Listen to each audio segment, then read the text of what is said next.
Je voulais savoir ce que vous pensiez de la candidature éventuelle de Jean-Marie Bigard aux élections présidentielles. Je sais que vous l'avez parfois rencontré et que vous nous disiez qu'il était un petit peu dans votre sens en fait. Et donc je voulais savoir si selon vous, Jean-Marie Bigard était encore, est-ce que c'était une fausse opposition créée par le pouvoir et donc par conséquent un idiot utile, ou au contraire, est-ce que vous pensez que Jean-Marie Bigard a quand même est encore assez libre et peut poser des problèmes à l'établissement? Voilà ma question, et donc en tout cas merci pour tout ce que vous faites et bon courage à vous. Merci, au revoir. Oui, alors là c'est pareil, j'aime bien qu'on pose des questions sur des gens parce que il se trouve que c'est pratiquement tous des gens que j'ai connus personnellement, fréquentés, donc c'est toujours bien de pouvoir parler des gens, pas seulement à travers l'image que les médias en produisent, mais en pouvant recouper ça avec des vrais échanges. Donc j'ai croisé Bigard plusieurs fois dans ma vie.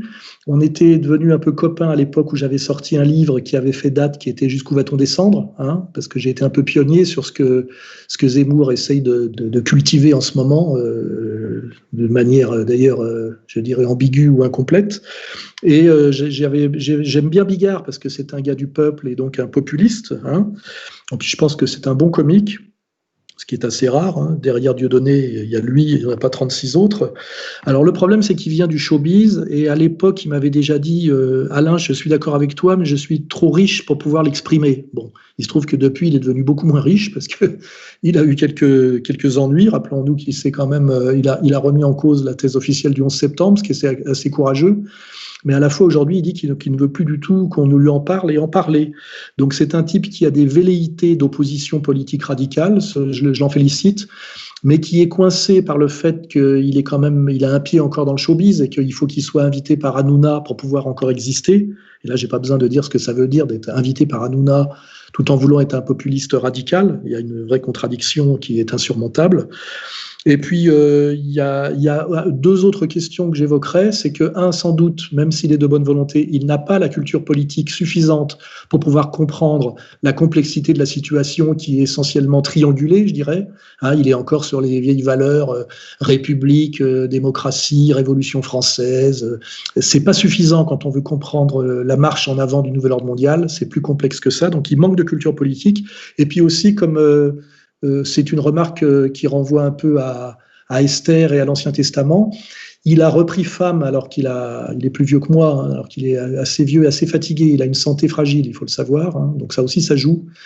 Je crois qu'il est diabétique, donc il a des vrais problèmes de santé. Il a repris une femme jeune, il n'y a pas très longtemps, qui est juive de confession et qui a bien dit récemment que son mari, qui est le père de ses jumeaux, je crois, se rapprochait de plus en plus de la religion juive.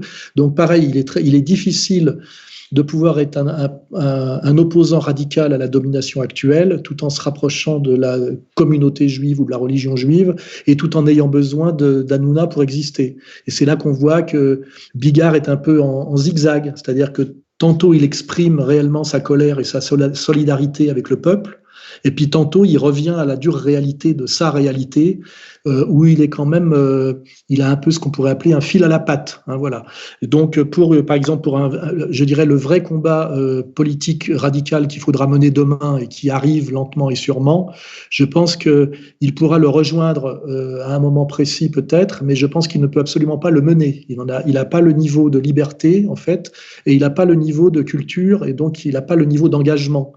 Donc, comme candidat à la présidentielle, non, c'est de la rigolade, c'est du guignol.